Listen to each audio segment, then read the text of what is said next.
कुछ लेना देना नहीं है, मुझे मुक्ति से कुछ लेना देना नहीं है। तो प्रश्न ये उठता है, मैं अभी प्रभुपाद जी के प्रणाम मंत्र में दोबारा प्रवेश कर रहा हूं। तो हम गौड़ीय वैष्णव है, गौड़ीय वैष्णव विष्णु से कुछ लेना देना नहीं है, तो विष्णु का अर्थ यहां क्या हुआ? तो हम बोलते हैं नमा ओम विष्णु पादाय, जो विष्णु के चरण में समर्पित है उसको विष्णु पादाय कहते हैं। श्री श्री राधा श्याम सुंदर की जय, श्री श्री गौरानिताय की जय, श्री श्री पंचतत्व की जय, श्री श्री नरसिंह भगवान की जय, श्री श्री गुरु परंपरा की जय। गौर प्रेमी हरि हरि बोल। तो विष्णुपाद, जो भक्त विष्णु के चरण में सब कुछ अपना समर्पण कर चुका है, जो भगवान विष्णु या नारायण को या कृष्ण को आत्मनिवेदन कर चुका है, सब कुछ अपना, उसको संबोधित करते हैं Vishnupad. someone who is completely surrendered। ये बहुत बड़ा संबोधन है, कोई छोटा मोटा नहीं है। किसी को अगर हम जैसे प्रभुपाद हम क्यों कहते हैं? प्रभु के चरणों में संपूर्ण तरह से समर्पित हो जाना, उसको बोलते हैं प्रभुपाद। प्रभुपाद एक टाइटल है, जैसे प्रेसिडेंट प्राइम मिनिस्टर टाइटल है। समझने का प्रयास कीजिएगा, ये प्रेसिडेंट प्राइम मिनिस्टर ये टाइटल है, प्रभुपाद भी एक टाइटल है। जैसे हमारे जितने भी षड गोस्वामी हैं उनको भी प्रभुपाद माना जाता था। रूप गोस्वामी प्रभुपाद, सनातन गोस्वामी प्रभुपाद, भक्ति सिद्धांत सरस्वती प्रभुपाद। ये प्रभुपाद जो है ये उनके आगे नाम लगता है। जैसे हम बोलते हैं ना मिस्टर सच एंड सच या मिसेस सच एंड सच, तो टाइटल लगता है ना। हाँ, तो ये प्रभुपाद टाइटल, एक्चुअली प्रभुपाद जी का जो नाम है, संन्यास नाम है, कौन बताएगा? Very nice. प्रभुपाद जी का जो नाम है, उनका नाम, जैसे हम आते हैं, कोई आता है यहाँ पर, हम लोग बोलते हैं लोकनाथ महाराज या राधा गोविंद महाराज, राइट? ऐसे महाराजों के हमारे जो नाम है, तो प्रभुपाद जी का जो संन्यास नाम है स्वामी महाराज। बड़ा सिंपल सा है, हाँ, लेकिन उनको भक्ति वेदांत स्वामी महाराज बुलाते थे। तो उसका अभी हम अर्थ समझाते, लेकिन पहले विष्णुपाद का अर्थ समझ लीजिए। तो भाव तो गौड़ीय है, लेकिन विष्णुपाद कैसे हुआ? यहां विष्णु कहां से आए? सत्यव्रत मुनि जैसे भी वो कहते हैं कि वैकुंठ से मुझे कुछ लेना देना नहीं है, तो ये तो प्रभुपाद जी और हमारे तो बहुत ही ऊंचा भाव है, गौड़ीय भाव, जो पांचवें रस का, माधुर्य रस का। तो अगर उसको समझना है तो दोबारा एक बहुत सुंदर उदाहरण हमारे आचार्य देते हैं, सनातन गोस्वामी। दोबारा हम दामोदर अष्टकम में जाते हैं, उसके 5वें श्लोक के अंदर। 5वें श्लोक में श्लोक आता है, नमो देव दामोदर अनंत विष्णु, अनंत विष्णु प्रसिद्ध प्रभु दुख जलब्धि मग्नम। तो अब दोबारा ये प्रश्न उठ सकता है कि यहां पर तो वैकुंठ तो मना कर दिया पहले भैया तुमने, और तुम कहते हो कि इदम ते वपुरनाथम गोपाल बालम, गोकुल के अंदर। तो अब ये विष्णु कहां से आ गए? सत्यव्रत मुनि के प्रेयर में भी, उनकी प्रार्थना में भी। आप लोग लिंक समझ रहे हो, नहीं समझ रहे हो? हाँ, वो तो रिजेक्ट कर चुके हैं वैकुंठ। तो विष्णु कहां है? वैकुंठ में है। विष्णु कहां है? वैकुंठ में है। तो सत्यव्रत मुनि भी यहां पर विष्णु का नाम ले रहे हैं, तो ये क्यों ले रहे हैं?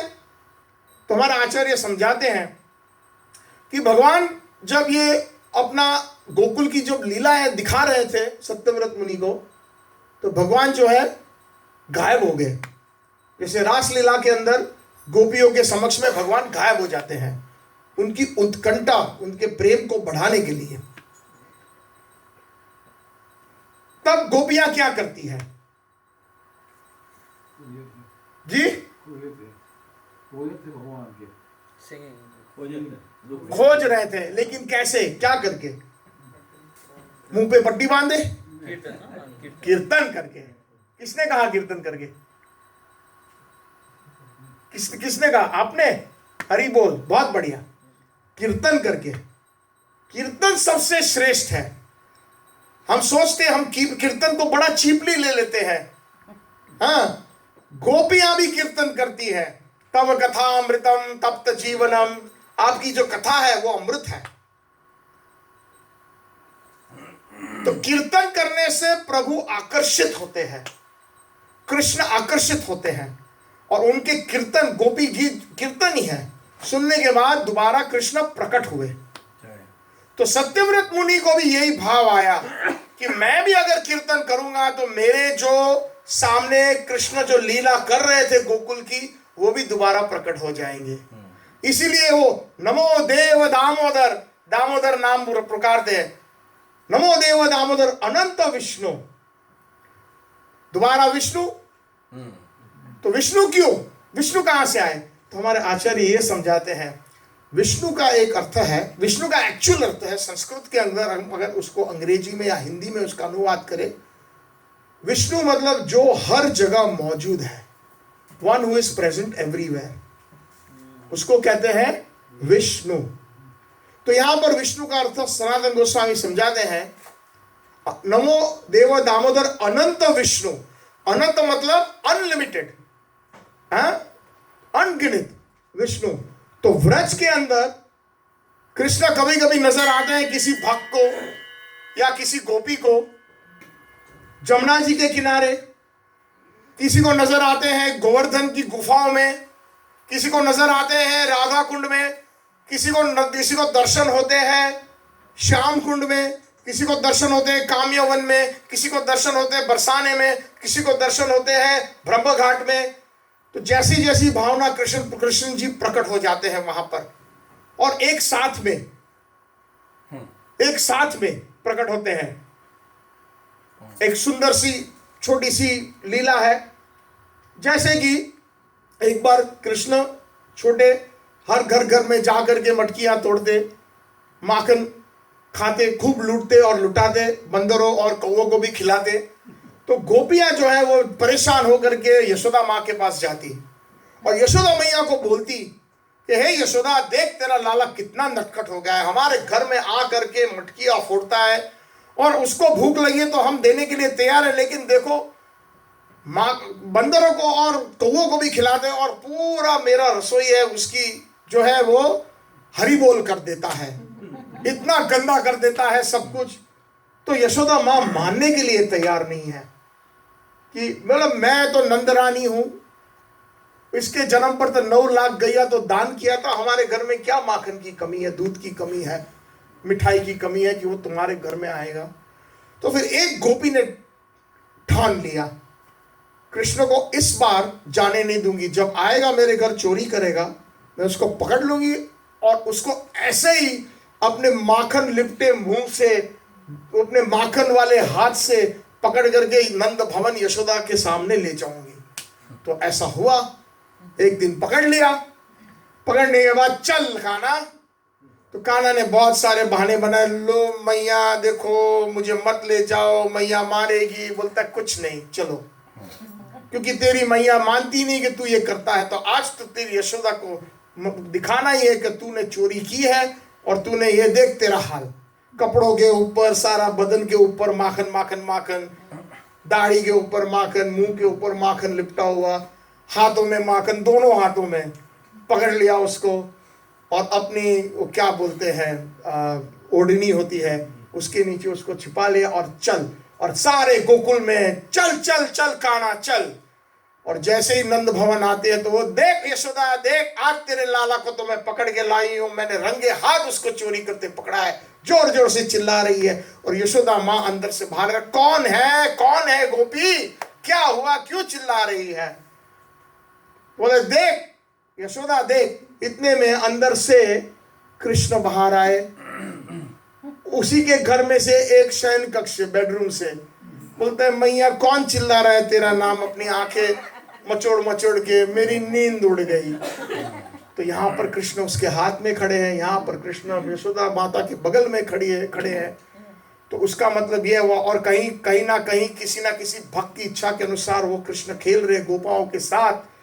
बोल रहे मैया बोल रही है कि आज तुझे नहीं जाना है बाहर, लेकिन कृष्ण जैसे सो जाते हैं अंदर कमरे के अंदर, लेकिन वो अपने जो है लीला के अनुसार खेतों में खेल रहे हैं दूसरे ग्वाल बालों के साथ। इसका मतलब ये हुआ कि ये नमो अनंत विष्णु, या आप ऐसे जो सब जगह मौजूद हो, तो ये जो अनंत विष्णु का अर्थ ये हुआ कि आप वही कृष्ण हो, यशोदा के लाला नंद नंदन। तो विष्णु पाठ का यहाँ गौड़ी अर्थ ये हुआ कि ये हमारे प्रभुपाद श्याम सुंदर यशोदा नंदन नंद नंदन के चरणारविंद के अंदर जो समर्पित है, ना नारायण ना विष्णु ना किसी और देवी देवता को समर्पित, सिर्फ ब्रजेंद्र नंदन कृष्णा जो गौड़ियों के आंखों के तारे हैं उसी को समर्पित है, इसीलिए उनका नाम है विष्णु पाद। तो नमा ओम विष्णु पादाय कृष्ण प्रेष्ठाय। अब यहां पर कृष्ण आ गए, ये गुह्य है, अब राज खुल गया। तो क्या कहते हैं? कृष्ण प्रेष्ठाय, कृष्ण से बहुत ही बहुत बहुत कृष्ण को प्रिय है। प्रेष्ठ मतलब प्रिय। भूतले, भूतले मतलब ये गोलोक से आए हैं। ये भी एक संकेत है कि प्रभुपाद ऑर्डिनरी नहीं है, गोलोक वृंदावन से अवतरित हुए हैं। और कृष्ण प्रेष्ठ क्यों है, इसके कितने कारण बताएं हम। जितने उनके गुणगान करेंगे कम पड़ेगा, समय कम हो जाएगा। यहाँ पर रात दिन अगर प्रभुपाद जी के गुणगान गाए, क्यों भगवान कृष्ण के प्रेष्ठ है। भगवान कृष्ण के प्रेष्ठ, एक तो सबसे पहले मन में यह विचार आता है कि यद्यपि अगर कोई गोलोक में बैठा है, कृष्ण की नित्य सेवा में लगा है, राधा रानी की नित्य सेवा में लगा है, और गोपियन की नित्य सेवा में लगा है, और उसको कोई कहे कि भाई जाओ छोड़ो और इस तपते हुए जीवन के अंदर, इस संसार के अंदर आओ, तो ये किया उन्होंने। और कृष्ण जो है किसी अरे गहरे भक्त को नहीं भेजते ऐसे, जो अब कभी कभी सबसे मुश्किल काम किसको देते हैं। परिवार के अंदर भी अगर आप देखा जाए, सबसे बड़ा काम होता है वो निकट के लोगों को देते, बाहर के लोगों को नहीं देते। जो सबसे बहुत कठिन काम होता है ना, तो बाप बोलता है बेटा ये तेरे बस की बात है, तू कर लेना। हाँ, किसी पड़ोसी को या और किसी को नहीं कहेगा। तो कृष्ण की कृपा है, वो चाहते हैं कि हमारे जैसे जीव का उद्धार कैसे होगा। तो उन्होंने कहा कि ये कर पाएगा तो तू जा। तो उन्होंने कृष्ण की जो है सेवा, मतलब कृष्ण की क्या बोलते हैं कंपनी को, उनकी निकटता जो गोलोक में थी, उनसे विरह पाया। वैसे तो भक्त कभी कृष्ण से अलग नहीं होता, लेकिन उनका जो सन्मुख, उसको बोलते हैं जो सन्मुख, सन्मुख मतलब फिजिकल प्रेजेंस, छोड़ करके वो गोलोक से आए। तो कृष्ण प्रेष्ठाय भूतले। यद्यपि अगर हम विश्वनाथ चक्रपाद के हम मंगल आरती में चले जाएं, तो उसके अंदर भी कितने 2 श्लोक है जो हमारे आचार्यों के लिए बताते हैं। क्या है 5वां श्लोक? वो 6ठा श्लोक, 7वां साक्षात है। उसके बोला निकुंज यूनो रति के लिए सिद्ध याया अलिभिर युक्ति अपेक्षणीय तत्रादि दक्षात अतिवल्लभास्य वंदे गुरु श्री चरणारविंदम। अतिवल्लभ मतलब बहुत ही प्रिय कृष्ण के हैं। अतिवल्लभ, सिर्फ वल्लभ नहीं, अतिवल्लभास्य। क्यों? क्योंकि ये जो है वो राधा कृष्ण की नित्य लीला में गोपियों के साथ जो राधा कृष्ण चाहते हैं, अपेक्षणीय। दक्षात, वो एक्सपर्ट है, दक्ष है उनकी सेवा में, इसीलिए प्रिय है। प्रिय वो होता है जो सेवा बढ़िया कर सकता है, वही प्रिय बन सकता है। सिर्फ मुंह से बोलने से वो प्रिय नहीं बनता है, इशारा काफी होता है समझने वाले को। जैसे कहते हैं, जैसे हमारे रूप गोस्वामी ने प्रणाम मंत्र चैतन्य महाप्रभु का जो प्रिय है रूप गोस्वामी, उसका प्रणाम, उनका प्रणाम मंत्र क्या है? श्री चैतन्य मनोअभीष्टम स्थापितम जेन भूतले, उससे शुरू होता है। तो चैतन्य महाप्रभु की मन यहाँ होता है, ये हम जो ये इंग्लिश एनाटॉमी खेलते तो यहाँ चला जाता है हाथ। बुद्धि यहाँ है वेद के अनुसार, वेदों के अनुसार, और मन हृदय के अंदर होता है। श्री चैतन्य मनोभीष्टम, चैतन्य महाप्रभु की मन की जो इच्छा थी, स्थापितम चिन्ह भूतले, जिन्होंने इस भूमंडल पे उन्होंने स्थापित किया। भक्ति का जो रस है, महाप्रभु की इच्छा थी कि कोई भक्ति के अच्छे ग्रंथ लिखे और भक्ति का जो असली माधुर्य रस का जो सार है वो लोगों को पेश करे। वो जो है रसाचार्य वो रूप गोस्वामी ने किया।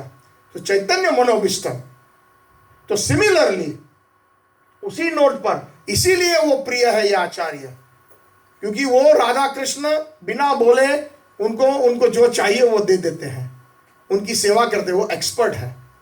और सबसे बड़ी उन्होंने सेवा ये की प्रभुपाद जी ने आकर के अपने गुरु, जो राधा कृष्ण की नित्य लीला में नयन मंजरी है, भक्ति सिद्धांत प्रभुपाद, उनकी मन की अभिलाषा उन्होंने पूर्ण की। क्या थी? जब प्रभुपाद 20-22 साल के थे, राधा कुंड में गृहस्थ थे, अपने बच्चे के साथ आए हुए थे, अपने गुरु से दर्शन किए, तो गुरु जी ने उनको आदेश दिया था कि जब भी आपके पास पैसे मिले आप जो है वो किताबों का वितरण कीजिए। और पहली बार जब मिले थे तब उन्होंने प्रभुपाद जी से आदेश दिया था कि तुम पढ़े लिखे लगते हो, तुम जो है चैतन्य महाप्रभु की वाणी भगवत गीता भागवत का प्रचार करना अंग्रेजी में, पाश्चात्य देश में। ये उनके गुरु का जो मनोभीष्ट था, और गुरु प्रिय है राधा रानी को, इसीलिए कृष्ण प्रेष्ठाय। समझने का प्रयास कीजिए, कृष्ण प्रेष्ठ किसको कहते हैं? भगवान की जो लीला होती है गोलोक के अंदर, वृंदावन के अंदर भी, ये कुछ गुह्य लीलाएं हैं, लेकिन मैं इसीलिए इसको मैं थोड़ा प्रकाशित कर रहा हूं ताकि हम प्रभुपाद जी की महिमा को थोड़ा और गहराई से समझ पाएं। जब राधा रानी को मान हो जाता है, यानी वो रूठ जाती है, कई बार ऐसा होता है, कृष्ण जो है राधा रानी को परेशान कर देते हैं, तो राधा रानी रूठ जाती है, उसको बोलते हैं मान भाव। तो कृष्ण जाते हैं, उसको मनाने का प्रयास करते हैं, लेकिन राधा रानी कब इतना गुस्सा आता है, कभी कभी बोलते हैं कि मैं उस कालू कलेटू को देखना भी नहीं चाहता। हे ललिता, हे विशाखा, हे गोपियों, हे मेरी मंजरियों, उसको मेरे कुंज तक पास में भी नहीं आने देना। तो वो जो मंजरियां हैं, हमारे आचार्य सारी मंजरियां हैं, गोपी का सेविका है, तो वो कृष्ण को अंदर नहीं आने देते। वो जब आते हैं, अरे लेट हो गया, माफ कर देना, हाँ मैं जाऊं अंदर, बोलते नहीं तुम नहीं जा सकते श्याम सुंदर। कभी कभी तो लाठियां लेके खड़ी हो जाती है गेट कीपर, अरे जाने दो ना, मैं जानता हूं मेरी राधिका मेरे से रूठी हुई है, लेकिन मैं ही उसको जो है मना सकता हूं। नहीं, राधा रानी का ऑर्डर है, तुम नहीं जा सकते अंदर, खत्म हो गई बात। अरे देखो ना, तो पहले कृष्ण मनाते हैं इन गोपियों को, इन मंजरियों को।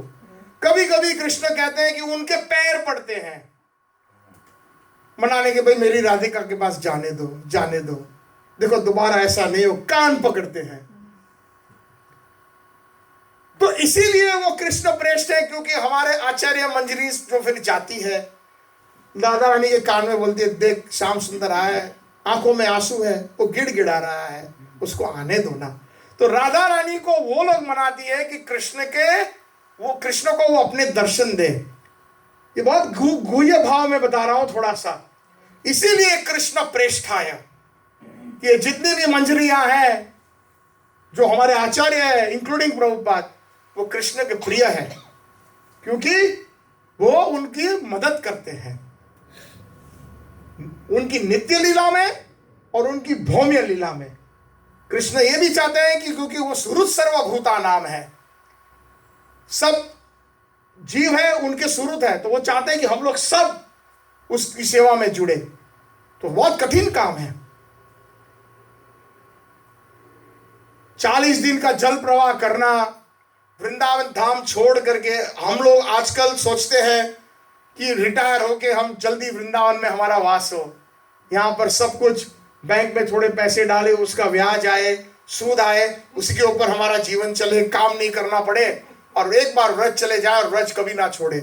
और व्रत छोड़ करके प्रभुपाद जी इतने अच्छे स्थापित थे, छोड़ करके पाश्चात्य देश 40 दिन के जल प्रवाह में इतने कठिनाई से भीख मांग मांग करके, भैया मुझे टिकट दे दो। जो शिपिंग कंपनी की मालकिन थी, एक एक महीना बैठे बाहर ताकि उनके दर्शन हो। बड़ी कंपनी के बड़े मालकिन होते हैं, वो ऐसे आसानी से मिलते नहीं है। कितना भाव है कृष्ण की इच्छा, उनके गुरु की इच्छा पूर्ण करने का, कि एक एक महीने धूप में बैठे। वृंदावन से जाते थे दिल्ली, और उन्होंने जो पहला प्रकाशन किया था भगवत दर्शन, जिसको हम इंग्लिश में बैक टू गॉडेड बोलते हैं, अनुवाद कर करके हाथ से लिख लिख करके जाते थे वृंदावन से दिल्ली। और दिल्ली के बिजनेस जो प्रिंटिंग प्रेस के जो मालिक थे उनसे मिलते, बोलता भैया जरा ये छाप दो, मेरे पास पैसे तो नहीं है, मैं सन्यासी हूं, लेकिन तेरा मंगल होगा। तो कुछ लोग छाप देते थे, और प्रभुपाद जी जब वो प्रकाशन छाप के आता था, खुद दिल्ली के 45 डिग्री के गर्मी के अंदर, 50 डिग्री के गर्मी के अंदर रास्ते पे खड़े खड़े वितरण करते थे। भैया ये ले, सिर्फ 2 पैसे का है, ये तेरे काम आएगा। और कभी कभी वो मूर्छित हो जाते थे, गर्मी के अंदर बेहोश हो जाते थे, और आते जाते लोग उनके ऊपर पानी छिड़क देते थे। ये भाव है जीवों का उद्धार करने के लिए, इसीलिए कृष्ण प्रेष्ठाय। और एक उसका श्लोक है हमारी मंगल आरती में, खुलना है।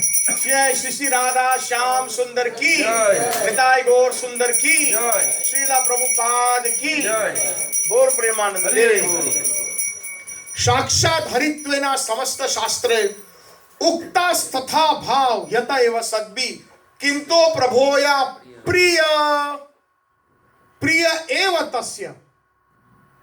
यही बात आ गई ना, प्रेष्ठ, प्रेष्ठ, प्रिय, अतिवल्लभ, ये सारे एक ही शब्द है। क्यों? क्योंकि साक्षात हरित्वेना समस्त सारे शास्त्र, सारे गुरुजन ये कहते हैं कि आप और हरि में कोई अंतर नहीं है। हालांकि आप अलादा हो, लेकिन आप में जो हरित्व है, हरित्व का मतलब है हरि में सबसे बड़ी चीज जो है वो अनुकंपा, कृपा, और आप में भी वो क्वालिटी है। इसलिए आप हरि से अभिन्न हो, इसलिए हम गुरु पूजा करते हैं। लोग देखते हैं, कभी आते हैं कुछ नए लोग कि ये क्या, भगवान के समान इनकी सेवा होती है, भगवान के समान उनकी जो है व्यास आसन पे बिठा के आरती करते हैं, ये करते हैं, क्योंकि उनको ये तत्व मालूम नहीं है। साक्षात हरित्वेना समस्त शास्त्र उक्तास्तथा भाव्यता एव सद्भि किंतु प्रभोया प्रिय एव तस्य वंदे गुरु श्री चरणारविंद। कृष्ण प्रेष्ठाय भूतले श्रीमते भक्ति वेदांत। देखिए इसका शब्द गौर कीजिएगा, श्रीमते का अर्थ क्या हुआ। एक तो साधारण शब्द यह है कि किसी को अच्छी तरह संबोधित करना, हाँ, जैसे हम श्रीमान श्रीमती कहते हैं, एक मान से सम्मान से किसी को बोलाना। लेकिन श्रीमते का अर्थ ये हुआ यहाँ पर, ये गौड़ीय भाव है, मैं उसी भाव से मैं प्रकट कर रहा हूं आपके समक्ष। श्री का मतलब हुआ श्रीमती राधा रानी, श्री का मतलब हुआ श्रीमती राधा रानी, और मते मतलब जिसकी मति हमेशा श्री राधा रानी की सेवा में है। हम गौड़ीय वैष्णव जितने भी हमारे आचार्य हैं, पहले राधा रानी की सेविकाएं हैं, बाद में कृष्ण की। राधा दास्यम प्रथम है। ठाकुर भक्ति विनोद कहते हैं कि मेरी एक कुटिया कुरुक्षेत्र में बनाना चाहता हूं। तो उनके शिष्यों ने जब सुना तो बोला, मैंने ठीक से सुना।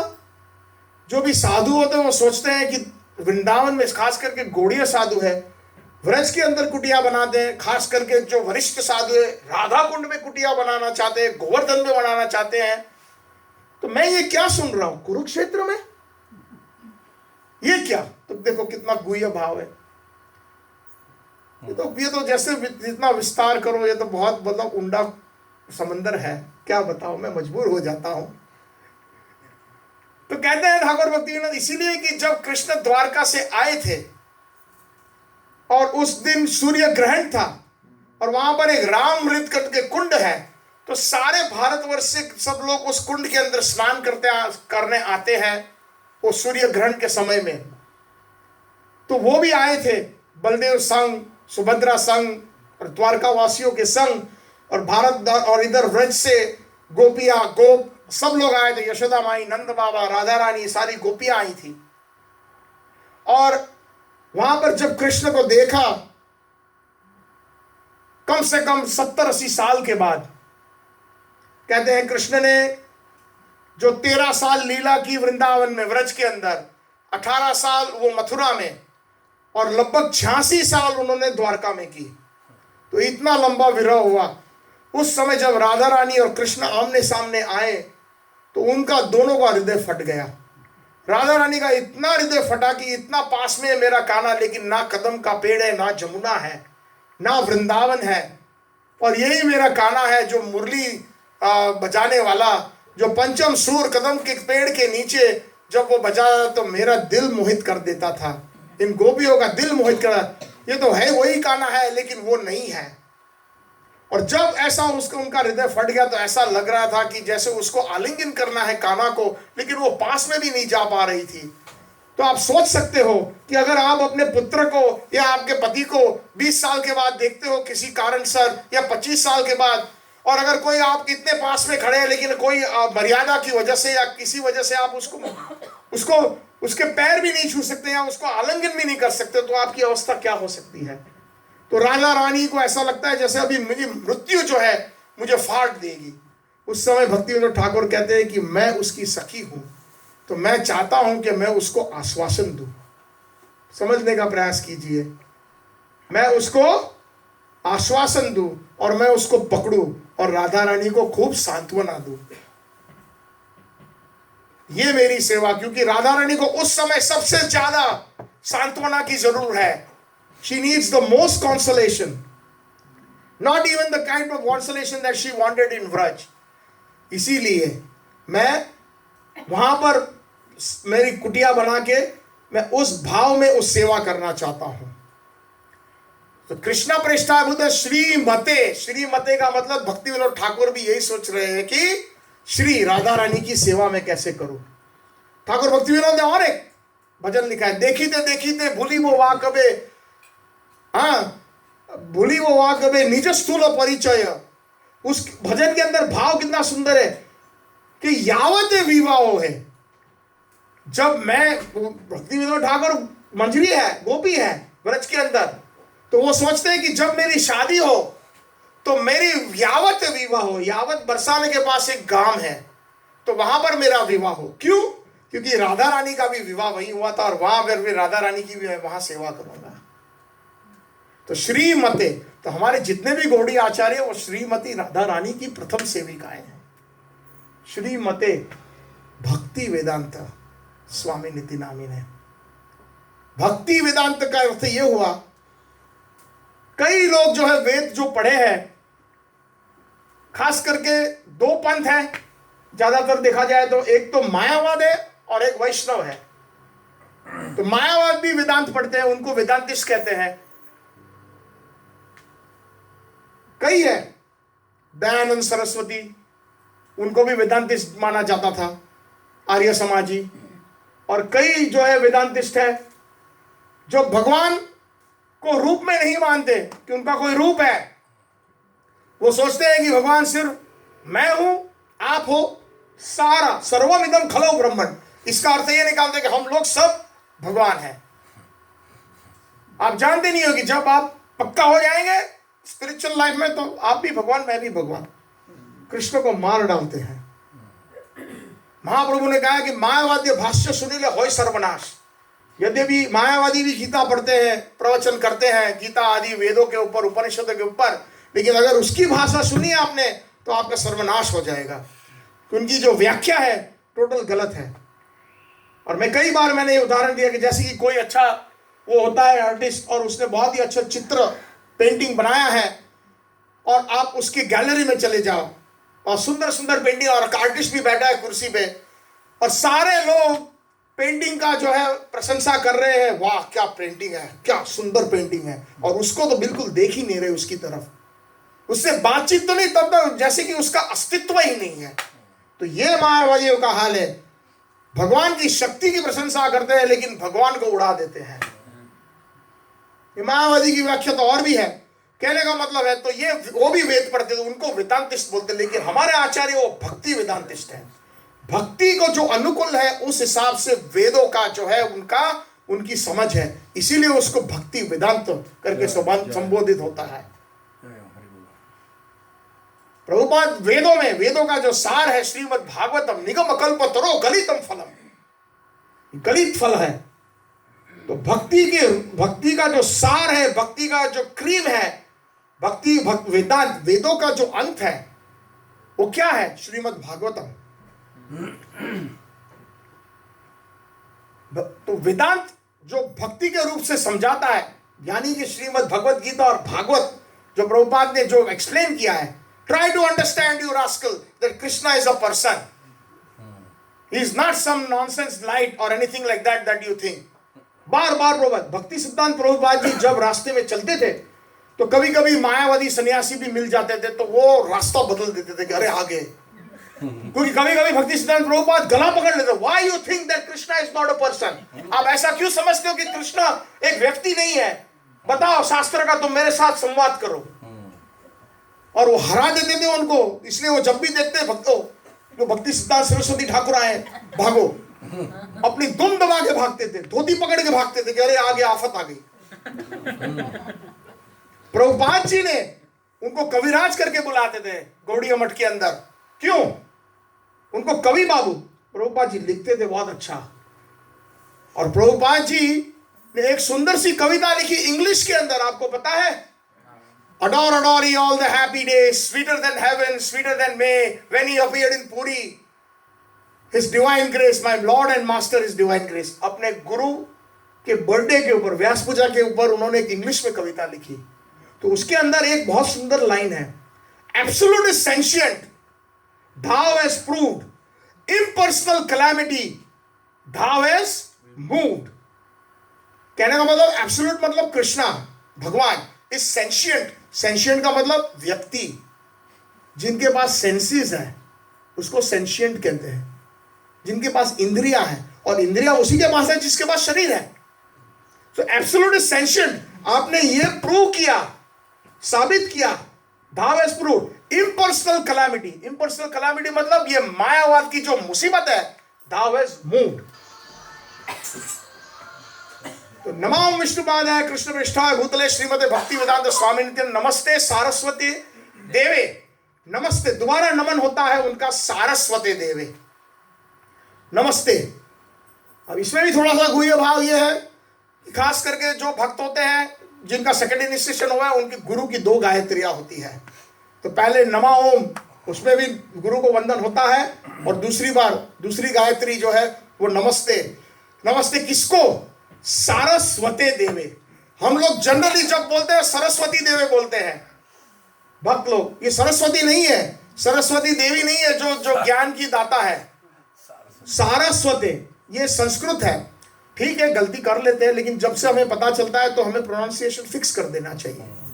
मैंने कई देखा है कि 90% लोग नमस्ते सरस्वती देवे बोलते हैं। सारस्वती देवे का अर्थ ये हुआ, जो सरस्वती ठाकुर के जो दिव्य पुत्र है उनको बोलते हैं सारस्वती। सरस्वती ठाकुर कौन है? भक्ति सिद्धांत सरस्वती प्रभुपाद, उनके गुरु जी, जिन्होंने उनको दीक्षा दी थी। जैसे वसुदेव के बेटे कौन है? वासुदेव। आ लग जाता है तो इसमें वसुदेव की भी कीर्ति आती है और उनके बेटे कृष्ण की भी कीर्ति आती है, दोनों का नाम जुड़ जाता है। जैसे मैंने कहा पहले, यशोदा नंदन, तो कृष्ण तो है ही वो, लेकिन उसकी माँ का भी नाम आता। तो यहाँ पर उनके पिता मतलब दिव्य पिता जिन्होंने दीक्षा दी, ओम अज्ञानतिमिरान्धस्य ज्ञानांजन शलाकया चक्षुरुन्मीलितं येन तस्मै श्री गुरुवे नमः। हम तो इग्नोरेंस में हमारा जन्म हुआ है। हमारे 2 जन्म होता है, जन्म न जायते शूद्रा संस्कारात् भवति द्विजा। जब हम जन्म लेते हैं हम सब शूद्र हैं। शूद्र मतलब इग्नोरेंट। उसको अगर हम ट्रांसलेट करें, इग्नोरेंट को क्या बोलते हैं आप डच में? ठीक है, जो भी शब्द है ठीक है, आप लोग समझ गए। तो जो है हमारा दूसरा जन्म तब होता है जब हम दीक्षा लेते हैं गुरु के पास। जन्म न जायते शूद्र, हम शूद्र हैं। शूद्र कैसे कि हमें ABCD भी सिखानी पड़ती है, हमें कुछ नहीं आता है, गिनना भी नहीं आता है 1 2 3। तो मटीरियल भी हम शूद्र है और स्पिरिचुअल लाइफ में तो जीरो है। तो जन्म न जायते शूद्र, जन्म से हम शूद्र है। संस्कारात भवति द्विज, जब हम संस्कार लेते हैं, संस्कार का मतलब यह भी हुआ कि हम दीक्षा लेते हैं, तो हम द्विज, हम ब्राह्मण बन जाते हैं, हम वैष्णव बन जाते हैं। तो नमस्ते सारस्वते देवे, भक्ति वेदांत स्वामी सरस्वती ठाकुर के बेटे हैं, गौरवाणी प्रचारिणी। और क्या कार्य करते हैं? गौरंग महाप्रभु की वाणी का प्रचार करते हैं। और गौरंग महाप्रभु की क्या वाणी है, उसका सार क्या है? कौन बताएगा? गौरवाणी का सार क्या है?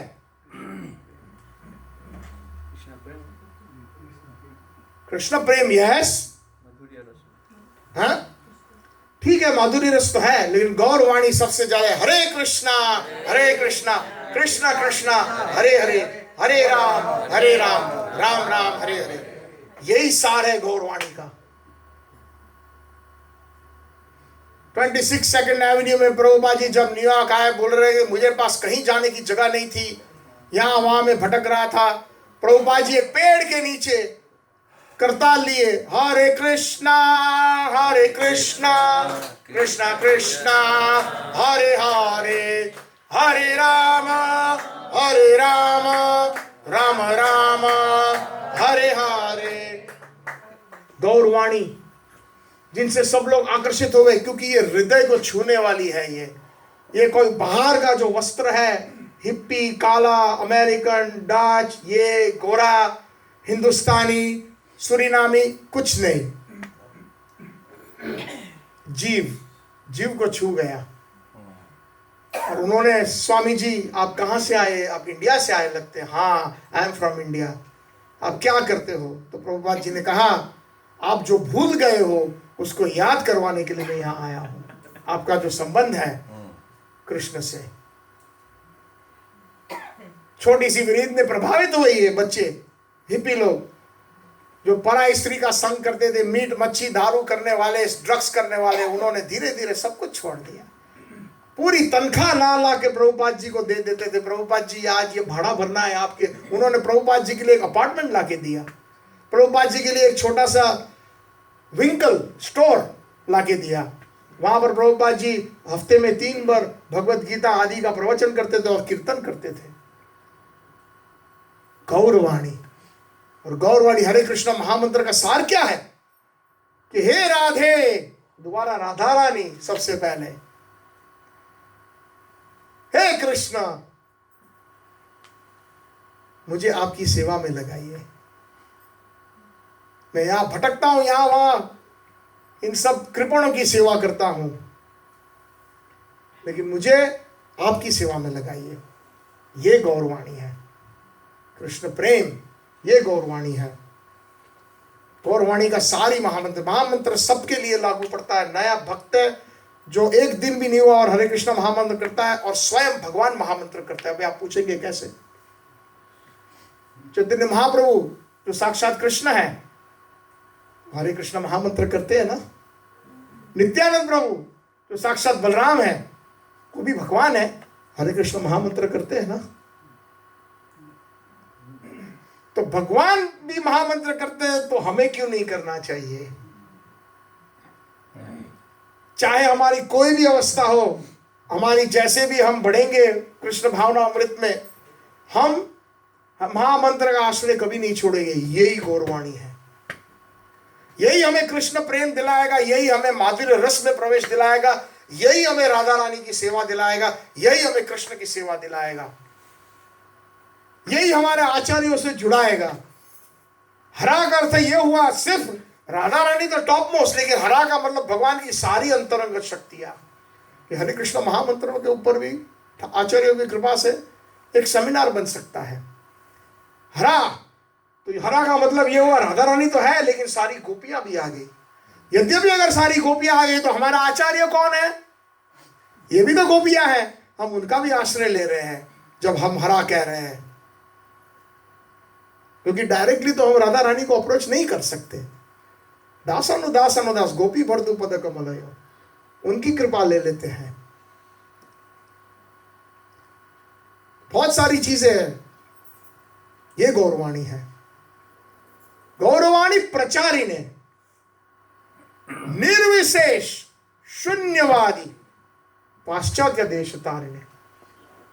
खास करके जो भगवान में आस्था है उनको, या कृष्ण भगवान के भक्त हैं, उनको ज्यादा कुछ प्रचार करने की आवश्यकता नहीं होती। लेकिन जो निर्विशेष है, निर्विशेष मतलब ये मायावादी जो सोचते हैं कि मैं भगवान, तुम भगवान, सब भगवान, भगवान जैसी की चीज है ही नहीं, हम ही सब भगवान है। गुरु जैसा कुछ नहीं। गुरु की भी आवश्यकता है कुछ सीमा तक। जैसे कि वो लोग एग्जाम्पल देते हैं कि नौका में चढ़ते हो तो आपको नौके वाले का सहारा चाहिए, एक बार आप पहुंच गए फिर उसकी क्या जरूरत पड़ती है उस पार। ऐसे एग्जाम्पल्स देते हैं। तो एक छोटी सी लीला है प्रभुपाद जी की। मायापुर के अंदर अभी मंदिर बना नहीं था और प्रभुपाद जी उस दिनों में, उनको हमेशा, प्रभुपाद जी को ये बहुत सुंदर आदत थी, सुबह सुबह जाके मॉर्निंग वॉक करते थे। तो मायापुर में खेतों में वॉक करते थे। तो आपने देखा होगा खेत के अंदर, यहाँ पर भी शायद हो सकता है कि खेत के बीच के अंदर जहाँ पर फल आदि, अपना क्या बोलते हैं, फसल आदि उगाते हैं, लेकिन बीच बीच में एक पगडंडी होती है, जैसे छोटा सा वॉल होता है 2-3 फुट का, ताकि शायद वो पानी यहाँ का उधर ना आ जाए, है ना, ऐसा कुछ है ना। तो प्रभुपाद जी वॉक करने के लिए उस छोटे से पथ के ऊपर चलते थे और पीछे पीछे पीछे पीछे सारे शिष्य आते थे मॉर्निंग में। जहां भी थे वहां पर प्रभुपाद जी के पीछे पीछे, क्योंकि कुछ ना कुछ सीखने को मिलता था। प्रभुपाद जी 24 घंटे कृष्ण परायण थे। कुछ भी देखते थे तो सारी उनकी जो बातें थी वो तुरंत कृष्ण में बदल देते थे, कृष्ण कथा में बदल देते थे। तो ऐसा हुआ कि वॉक करते थे और बीच में खड्डा आ गया, काफी बड़ा खड्डा था। तो कुछ शिष्य तो फटाफट क्रॉस करके चले गए, जंप मार के, यंग थे ना। अब प्रभुपाद जी 70 साल के, हाथ में छड़ी है, अब वो कैसे जंप मारेंगे। तो एक उनका शिष्य जो है नीचे चारों, 2 हाथ पे और घुटनों पे आ गया और प्रभुपाद जी आप मेरे पीठ के ऊपर चढ़े, पैर रखे और आप क्रॉस कर लो। तो ठीक है, उनके पीठ के ऊपर प्रभुपाद जी ने पैर रखा और उन्होंने क्रॉस कर लिया। और वो आखिरी था, बाकी सब उन्होंने क्रॉस कर लिया था। और दूसरों ने क्या किया, जैसे प्रभुपाद जी ने क्रॉस कर लिया, 1-2 शिष्यों ने हाथ दिया जो खड्डे में था, उसको उठाने का प्रयास। प्रभुपाद जी ने ऐसे अपनी लाठी से हटा दिया, रहने दो उसको उधर। ये कैसे, क्या बात है ये तो। लेकिन सब लोग शॉक में। प्रभुपाद जी, मतलब मुंह पे लिखा हुआ था, कोई पूछा नहीं, आपको तो इसने हेल्प की क्रॉस करने में, आप उसी को धक्का मार रहे हो। तो बोलता है यस, समझ में आ गया प्रभुपाद जी के सबके चेहरे देखकर, दिस इज मायावाद फिलॉसफी, कि एक बार आपने क्रॉस कर लिया फिर गुरु की क्या जरूरत है, नौका हार जो नौका चलाने वाला है उसकी क्या जरूरत है। बात आई समझ में? नहीं आई समझ में? प्रभुपाद जी को खड्डे में से क्रॉस करवाया, उसने मदद की उस प्रभु ने। अब वो ऊपर आना चाहते थे तो प्रभु ने, इसकी अभी कोई जरूरत नहीं है, हमारा काम हो गया, हम भगवान बन गए, तो अब गुरु की क्या जरूरत है। कौन गुरु कौन शिष्य, समझे? ये मायावाद है। तो निर्विशेष, तो निर्विशेषों को सबसे कठिन है कन्वर्ट करना। मैं अपने खुद के अनुभव के ऊपर से बात करता हूं। ये कोई साधारण वैष्णव कन्वर्ट नहीं कर सकता उनको, इनका दिमाग इतना सड़ा हुआ होता है। यद्यपि अगर आप खुद पक्के नहीं हो तो वो भी आपको कन्वर्ट कर देगा। क्योंकि क्या ये अच्छा लगता है ना, जब मैं मान लो कोई व्यास आसन पे बैठा है, या आपको कोई ये बोलता है कि अरे प्रभु आप जानते नहीं है, क्या बात है, आप में कितने सुंदर गुण है, आप भगवान हो, थोड़ी और तपस्या कर लो। और अगर मैं कहूं और कोई वैष्णव कहे कि आप तो नित्य दास हो, हमेशा आप दास रहोगे, तो दोनों में से कौन सा अच्छा लगता है? तो वो कन्वर्ट कर देगा आपको, अगर आप में वो नहीं है तो। क्या दास दास कर रहे हो यार, तुम जानते नहीं हो तुम भगवान हो भैया। हमारे एक परिवार के अंदर एक है, वो बहुत शंकराचार्य के उसमें मठ के अंदर उसने दीक्षा वगैरह ली है। तो वो मेरे साथ कभी चर्चा करता है, तो अभी उसने चर्चा करना छोड़ दिया। क्योंकि वो कहता है कि मैं ही भगवान हूं, लिखता है मैं भगवान हूं, यू डोंट नो सच्चिदानंद, मैं भगवान हूं और मुझे आपसे कोई डिस्कशन नहीं करना है क्योंकि मैं भगवान हूं। देखो इतना सड़ा हुआ है, उसके बाद दिमाग देखो कितना था, मैं खुद भगवान हूं कह देता है। तो किसी एक बार प्रभुपाद जी ने ऐसे सुना था, तो मैंने कहीं सुना था, तो कहा है कि अगर आप भगवान हो तो दांत में दुखता है तो डेंटिस्ट के पास क्यों भागते हो? हाँ, ऐसे प्रभुपाद जी ने कह दिया। कुछ हो जाता है तो रोने क्यों लगते हो अगर आप भगवान हो तो? कहने का मतलब यह है निर्विशेष, ये बहुत हाई कैलिबर के लिए इसलिए कहता है कि महाप्रभु ने वार्निंग दी है। कई बार हम लोग यहाँ उस स्वामी की बात सुनने जाते हैं तो we have to be very careful. इसलिए कहते हैं कि हमारे गौड़ीय संप्रदाय का जो फिलॉसफी है, हम ये ऐसे नहीं करेंगे अहंकार से, आप जाओ ढूंढ आओ, अगर भटकना है तो भटको। जैसे अभी आपकी वाइफ के पास आप शाम को घर पे थक के लौटो और अच्छे से पकवान बनाए उसने, और फिर आप कहो कि नहीं नहीं नहीं नहीं नहीं ये तो ठीक नहीं है, मैं खुद ढूंढूंगा आम, मैं खुद ढूंढूंगा सब्जी, खेत में जाके काटूंगा,